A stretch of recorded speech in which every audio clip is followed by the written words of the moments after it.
భక్త, నా మాటలు ఓపికగా విను. డబ్బు ఉన్నవారికి తోడు ఉండేవాళ్లు ఎందరో ఉంటారు. అవి మనుషుల నీడలు. కానీ నీ వెనుక నిల్చునేది నేను, నీ అమ్మవారు. ఇకపై నీ హృదయాన్ని ఇలా అందరికీ చెబుతూ తిరుగకు. ప్రతి మనసు నీ మంచిని కోరదు బిడ్డ. ప్రతి చెవికి నీ మాటలు చెప్పాల్సిన అవసరం లేదు. ఎవరితోనైనా పంచుకుంటూ నిన్ను నువ్వే నీళ్లలోకి నెట్టుకోకు. మాటలకు విలువ ఉన్న చోటే చెప్పాలి. విలువలేని చోట నిశ్శబ్దమే నీకు రక్షణ. నా దగ్గరే ఉంచు నీ భక్త, నా మాటలు ఓపికగా విను. డబ్బు ఉన్నవారికి తోడు ఉండేవాళ్లు ఎందరో ఉంటారు. అవి మనుషుల నీడలు.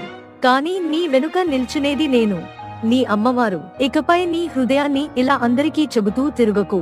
ప్రతి మనసు నీ మంచిని కోరదు బిడ్డ. ప్రతి చెవికి నీ మాటలు చెప్పాల్సిన అవసరం లేదు. ఎవరితోనైనా పంచుకుంటూ నిన్ను నువ్వే నీళ్లలోకి నెట్టుకోకు. మాటలకు విలువ